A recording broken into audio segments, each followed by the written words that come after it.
نماز جنازہ کے مسائل ہیں۔ اس میں سب سے پہلے نیت ہے۔ نیت کرتا ہوں میں اس نماز کی، پڑھتا ہوں واسطے اللہ تعالیٰ کی۔ 4 تکبیر نماز جنازہ فرض کفایہ، ثنا واسطے اللہ کے، درود واسطے نبی علیہ السلام کے، دعا واسطے حاضر میت کے، پیچھے سے امام کے، منہ میرا طرف خانہ کعبہ شریف کی، اللہ اکبر۔ یہ نماز جنازہ کی نیت ہے۔ اب نماز جنازہ کی کچھ مسائل ایسے ہیں کہ اس کا جاننا نہایت ضروری ہے۔ ایک عوام الناس کے آگے جو مشہور ہے، کچھ اس میں کمی کوتاہیاں پائی جاتی ہیں جس کی وجہ سے لا علمی کی وجہ سے انسان کا نماز جنازہ نہیں ہو سکتا۔ یعنی نماز جنازہ پڑھ رہا ہے لیکن لا علمی کی وجہ سے وہ نماز جنازہ میں حاضر نہیں ہے۔ اب اس میں بعض چیزیں فرض ہیں اور بعض چیزیں سنت ہیں۔ نماز جنازہ میں سب سے پہلے جو ضروری چیز ہے وہ فرض ہے۔ نماز جنازہ میں 2 فرض ہیں اور 3 سنتیں۔ اب جو پہلا فرض ہے وہ قیام ہے۔ اس میں قیام کرنا فرض ہے، کھڑا ہونا اس میں فرض ہے، یعنی نماز جنازہ میں کھڑا ہونا فرض ہے۔ لیکن شریعت ایسے شخص کو اجازت دے رہی ہے جو معذور ہے، یعنی لنگڑا پن ہے یا ٹیڑھا پن ہے یا معذور ہے، کھڑا نہیں ہو سکتا۔ فقہا فرماتے ہیں کہ اس کے لیے گنجائش ہے کہ وہ سہارے پہ، کرسی پہ بیٹھ کے نماز جنازہ پڑھ سکتا ہے۔ لیکن ایک صحیح سالم انسان ہے، اپنے آپ کو محسوس کرتا ہے کہ کوئی ایسی کجربی نہیں ہے، تھکاوٹ کی وجہ سے اگر بیٹھ کے یا سہارا لگا کے پڑھ رہا ہے تو فقہا فرماتے ہیں کہ وہ نماز جنازہ میں شامل ہونے والا نہیں ہے۔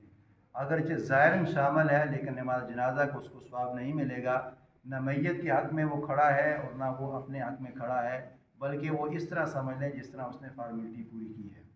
تو قیام کرنا فرض ہے، لیکن جو معذور ہے یا شرعی عذر ہے وہ اگر نہیں کھڑا ہو سکتا بیٹھ کے بھی پڑھ سکتا ہے۔ تو قیام سب سے پہلے نماز جنازہ میں فرض ہے۔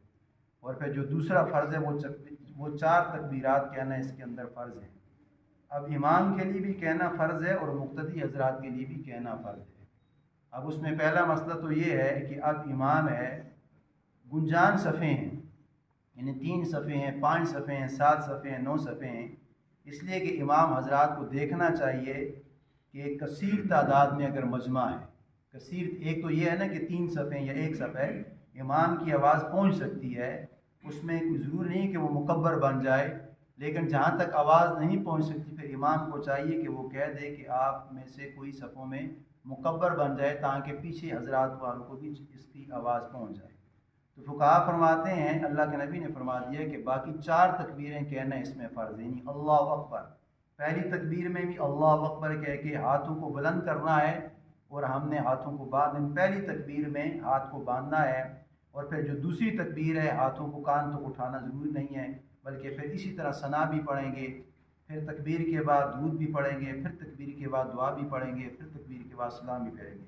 تو 4 تکبیریں کہنا اس میں فرض ہے، یعنی اللہ اکبر۔ امام کے لیے بھی کہنا ضروری ہے اور مقتدی حضرات کے لیے بھی کہنا ضروری ہے، لیکن مقتدی اور امام میں فرق کیا ہوگا؟ امام جاری کہے گا، یعنی اونچی آواز سے کہے گا، جس طرح نماز امام پڑھاتا ہے تو جاری آواز میں کہتے ہیں اللہ اکبر۔ اب مقتدی تو آہستہ کہیں گے، لیکن جنازے کا مسئلہ تھوڑا سا باریک ہے، اس میں یہ ہے کہ امام اونچی آواز سے کہے گا اللہ اکبر، لیکن جو مقتدی حضرات ہیں ان کے لیے فقہا فرماتے ہیں کہ اتنا اونچا کہنا ضروری ہے کہ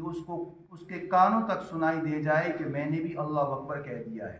اب یہ نہیں لکیر کے فقیر نے کہ امام نے کہا اللہ اکبر، انہیں اپنے ہاتھ کو باندھ دیا، اب مقتدی بھی اللہ اکبر نہیں کہہ رہا بلکہ امام کے اللہ اکبر کہہ کے صرف ہاتھ کو اٹھا رہا ہے اور اس نے ہاتھ باندھ دیے، تو فقہا فرماتے ہیں کہ اس کا جنازہ نہیں ہوگا، اس لیے کہ امام نے بھی اللہ اکبر کہنا ہے اور مقتدی حضرات نے بھی اللہ اکبر کہنا ہے۔ یعنی امام پہلی تکبیر میں اللہ اکبر کہہ کے اپنے ہاتھ کو باندھے گا، ثنا سبحانک اللہ الی آخری پڑھے گا، اور دوسری تکبیر میں اس کے ہاتھ باندھے ہوئے ہوں گے، اللہ اکبر امام کہے گا، ہاتھوں کو اٹھائے گا نہیں، تو مقتدی حضرات بھی اتنی اونچی آواز سے کہیں گے کہ اس کے کانوں تک آواز پہنچ جائے کہ میں نے اپنی طرف سے اللہ اکبر کہہ دیا ہے۔ لیکن یہ اس کے لیے مسئلہ ہے کہ جو کان سے بہرا نہیں ہے۔ اب ایک بہرا ہے وہ تو اپنی آواز نہیں سن سکتا، اونچی آواز سے کہے گا، تو فقہا فرماتے ہیں کہ اس کے لیے قدر گنجائش ہے، لیکن جس کے کان سنائی دے رہے ہیں تو اتنی اونچی آواز سے اللہ اکبر کہہ دے کہ اس کی اپنے کانوں تک پہنچ جائے کہ میں نے اللہ اکبر کہہ۔ لیکن اگر مقتدی نے امام کی اللہ اکبر پہ اقتدا کر لی کہ امام نے کہہ دیا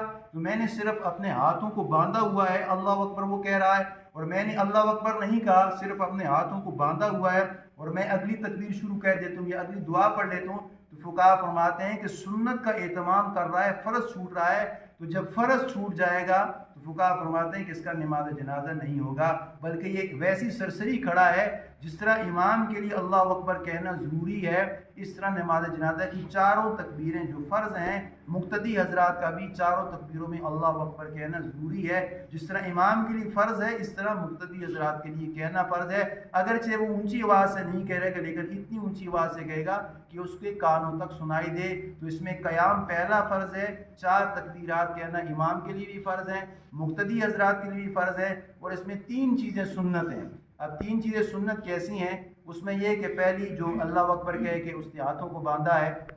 اس میں ثنا پڑھنا یہ بھی سنت ہے، اور دوسری تکبیر میں جو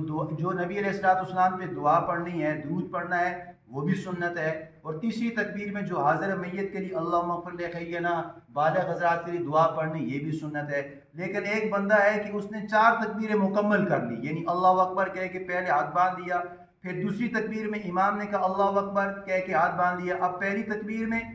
مقتدی نے نہیں پڑھا، سبحانک اللہ نہیں پڑھا، اور دوسری تکبیر میں اس میں نبی علیہ السلام پہ درود نہیں پڑھا، اور تیسری تکبیر میں اس نے حاضر میت کے لیے دعا نہیں پڑھی، تو فقہا فرماتے ہیں کہ اس کا نماز جنازہ درست ہو جائے گا۔ اس لیے سنت کو چھوڑ دیا لیکن فرض اس کے مکمل ہو گئے، یعنی اللہ اکبر ایک بار بھی کہا، دوسری بار بھی کہا، تیسری بار بھی کہا، چوتھی بار بھی کہا، تو فقہا فرماتے ہیں کہ اس کا نماز جنازہ اتم مکمل ہو جائے گا، لیکن یہ تارک سنت بن جائے گا، یعنی سنت کے چھوڑنے والا بن جائے گا۔ تو کوشش کرے کہ سنت کے اوپر بھی عمل ہو جائے، یعنی ثنا بھی پڑھ لے، درود بھی پڑھ لے اور دعا بھی پڑھ لے۔ اگر اس نے نہیں بھی کیا تو فقہا فرماتے ہیں کہ چھوڑنے والا تو مطلب تارک سنت ہوگا، لیکن پھر بھی گنجائش ہے کہ اس کا نماز جنازہ مکمل ہوگا، اس لیے کہ اس نے فرض کا اہتمام کر دیا ہے۔ اللہ سے دعا ہے کہ اللہ تعالی ہمیں کہنے سننے سے زیادہ عمل کی توفیق عطا فرمائے۔